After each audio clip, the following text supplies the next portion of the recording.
Hello viewers, কেমন আছেন সবাই? আশা করছি সকলে অনেক বেশি ভালো আছেন।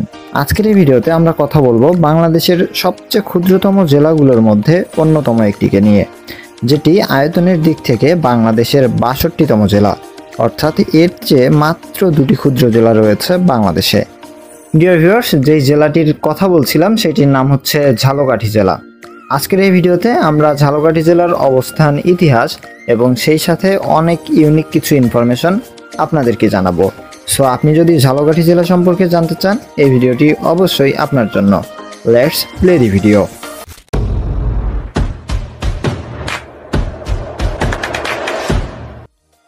ঝালকাঠি বাংলাদেশের দক্ষিণাঞ্চলে অবস্থিত একটি শহর ও নদী বন্দর। শহরটি দক্ষিণাঞ্চলের বরিশাল বিভাগে অবস্থিত। সুগন্ধা নদীর উত্তর তীরে এবং ধানসিঁড়ি নদীর পূর্ব তীরে অবস্থিত এই শহরটি প্রাচীনকাল হতেই ব্যবসা বাণিজ্যের জন্য বেশ বিখ্যাত। ঝালকাঠি জেলার জেলা কোড হচ্ছে ২৮।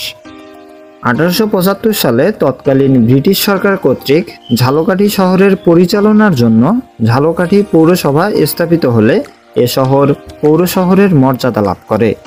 পৌর শহরটি থানা সদরের স্বীকৃতি পায় ১৯০০ সালে। এরপর ১৯৮৪ সালের ১ ফেব্রুয়ারি পূর্ণাঙ্গ জেলা হিসেবে ঝালকাঠি জেলা প্রতিষ্ঠিত হলে ঝালকাঠি শহরকে জেলা শহরের মর্যাদা দেয়া হয়। ঝালকাঠি জেলার পূর্ব নাম ছিল মহারাজগঞ্জ। ডিয়ার ভিউয়ার্স, ভিডিওর মাঝ পর্যায়ে এসে চলুন জেনে নেওয়া যাক ঝালকাঠি জেলার কিছু ইউনিক ইনফরমেশন। ঝালকাঠি জেলার আয়তন হচ্ছে ১৮.৪০ বর্গমাইল। ঝালকাঠি জেলার জনসংখ্যা ৫৪,৯০৪, যার মধ্যে পুরুষের সংখ্যা ২৭,৯৫১ জন এবং মহিলার সংখ্যা ২৬,৯৫৩ জন। প্রশাসন: ১৯৭৫ সালে ঝালকাঠি পৌরসভা গঠিত হয়, যা ৯টি ওয়ার্ড এবং ৪৭টি মহল্লায় বিভক্ত। ঝালকাঠি জেলার পোস্ট কোড হচ্ছে ৮৪০০। ডিয়ার ভিউয়ার্স, ভিডিওর শেষ পর্যায়ে এসে জানিয়ে দেব ঝালকাঠি জেলার কিছু দর্শনীয় স্থানের নাম, যেগুলোতে আপনি চাইলেই ঘুরে আসতে পারেন। কিন্তু তার আগে জানতে চাই, আপনি কোন জেলা থেকে আজকে আমাদের এই ভিডিওটি দেখছেন। অবশ্যই আপনার জেলার নামটি কমেন্ট করে জানাবেন এবং আপনার জেলা সম্পর্কে এমনই ভিডিও পেতে হলে অবশ্যই আমাদের প্লে লিস্টে ঘুরে আসবেন, যেটির নাম বাংলাদেশের ৬৪ জেলা। ঝালকাঠি জেলা আয়তনে ক্ষুদ্র হলেও এই জেলায় রয়েছে বেশ কিছু সুন্দর স্থান এবং দর্শনীয় স্থান। এমনই কিছু স্থান হলো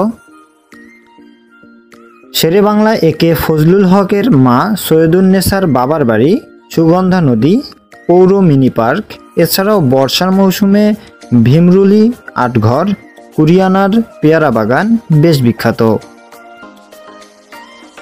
ডিয়ার ভিউয়ার্স, এই ছিল আমাদের আজকের আয়োজন। কেমন লাগলো আমাদের আজকের এই ভিডিও অবশ্যই কমেন্ট করে জানাতে ভুলবেন না এবং সেই সাথে চ্যানেলে নতুন হলে অবশ্যই সাবস্ক্রাইব করতে ভুলবেন না, যদি এমন ভিডিও আপনার ভালো লেগে থাকে। সো কথা হবে অন্য কোনো দিন, অন্য কোনো ভিডিওতে।